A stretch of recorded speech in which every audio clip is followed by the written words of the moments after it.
And what does Maitreya promise? What does he want to achieve? What are his goals? Well, if you look at the word Share International, which is the name of the site, if you read what he says, he wants the world resource sharing of the world. He doesn't want there to be any, supposedly, any inequalities of the world. You look at what he says that he is. He says that he is the Christ that the Christians are expecting, the Messiah the Jews are expecting, the fifth Buddha the Buddhists are expecting, Krishna the Hindus are expecting, and Imam Mahdi that the Muslims. So he's kind of everything rolled up into one. He's like the total package. He's going to give and be able to unite and put all of the various and different religious systems, the major religious systems, all on the same page. And the Bible says that when the Antichrist comes, he's going to come with all lying power, signs, and wonders. And he's going to deceive the whole world by which the miracles that he's going to do. So he's taking credit for every single miracle that's going on right now, whether it's a Marian apparition, which would be to him the ascended Master Mary, because he's got a whole band of masters that he's going to be coming with. And so he's taking credit for everything. Every miracle that you're seeing going on in the world right now, whether it's a Catholic miracle, whether it's some type of energizing of water, whether it's some bleeding statue, whether it's, some Hindu miracle, crosses of light, they've seen those in various churches.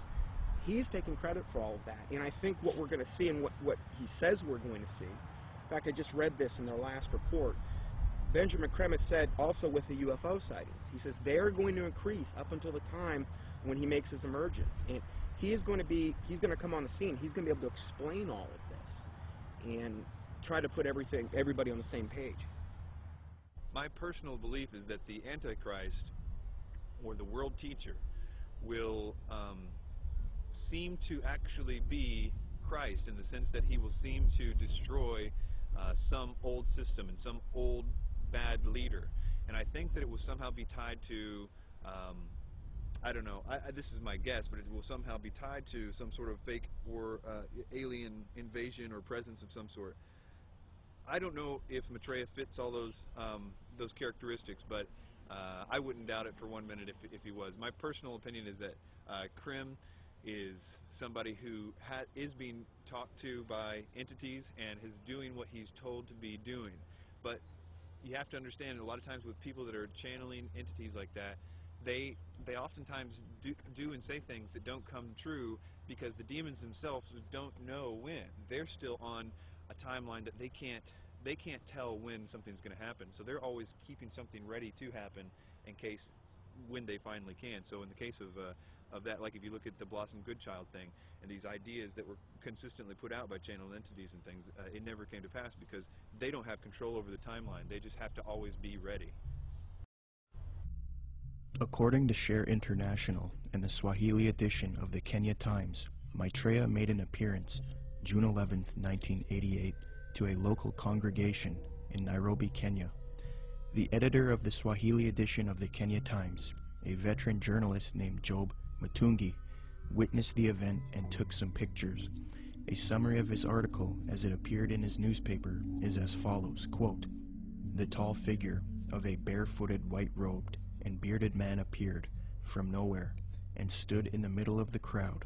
He was walking slowly towards the new church building, away from the tent. Mary walked with him side by side. I stared at the stranger without blinking, wafted on top of his turbaned head, his feet, and his entire body. In clear Swahili, which had no traces of accent, the strange man announced that the people of Kenya were blessed, especially those who had gathered at the venue that afternoon. We are nearing the time of the reign of heaven, but before that I shall come back and bring a bucket full of blessings for all of you," the man said. A bucket full of blessings is a reference to the astrological symbol for the age of Aquarius. Aquarius is depicted as a man carrying a pitcher of water in the zodiac. But continuing with the article, quote, "It took the crowd nearly 20 minutes to recover after the man left the meeting in a car belonging to a Mr.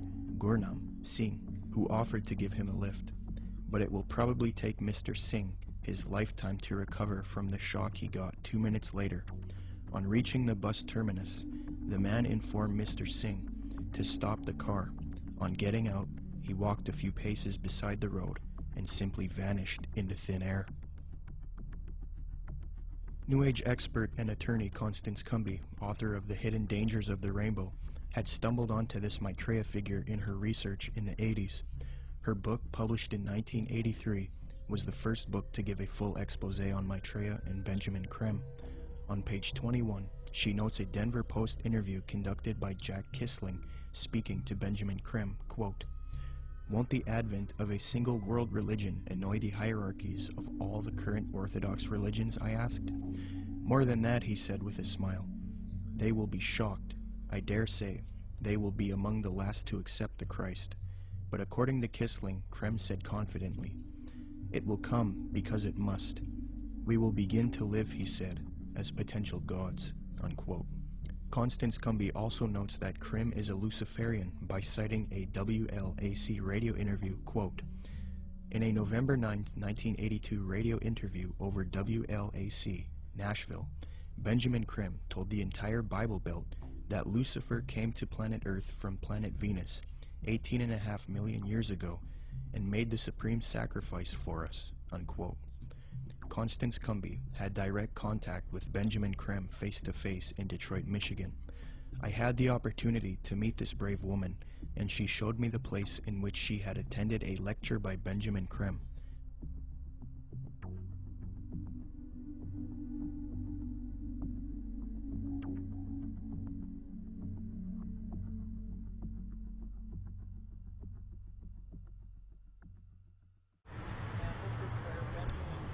Spoke to a packed crowd November 4th, 1981,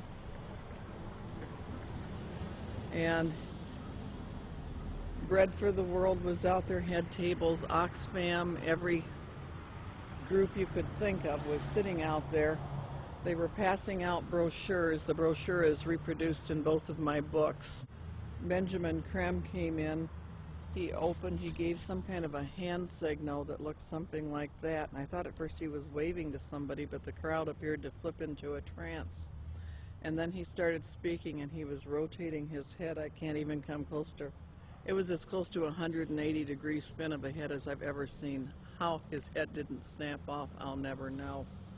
And then he started talking and laying out what they were doing, and the crowd was thoroughly under several degrees of hypnosis. I knew many people in that crowd from political circles and social circles in Detroit for many years, and I talked to some of them, and the common denominator was they had all been through one kind of mind control course or another, one type of New Age class or another. I talked to a fellow behind me, Al Banks, and I said, he was a film producer doing much of what you're doing now. And I said, "Al, I know what I'm doing here tonight. What are you doing here?" And he said, "Because, Connie," he said, "I'm taking a course in miracles at Unity." He said, "I've joined Unity. We're all required to take a spiritual growth class. I've taken a course in miracles. It was a class requirement that we be here tonight." And then he said, "You know, Connie, I would have thought a progressive person like you would have joined Unity a long time ago." Well, then I started explaining to him exactly why I haven't, and he snapped, the glaze snapped off his eyes for a little bit. He thanked me for telling him. And then Creme came in and started doing his thing. And at the end of the evening, they had been promised an appearance by Maitreya, the Christ, channeled through Benjamin Creme himself, that Maitreya would speak through Benjamin Creme. And Benjamin Creme asked everybody to join in the recitation of the Great Invocation. I told the woman standing next to me, "I will not say the Great Invocation with you. I will say my own prayer." And she was a nice little prim, proper-looking black lady. Could have been active in any Black Baptist church in Detroit from her appearance. And she said, "No, that's all right, honey. We all have our own paths to God." And I said, "The reason I will not say the Great Invocation with you, the scriptures clearly said that the Antichrist would come denying that Jesus was the Christ." I said, "Benjamin Creme has denied it all evening and said Jesus was not the Christ and this Maitreya was."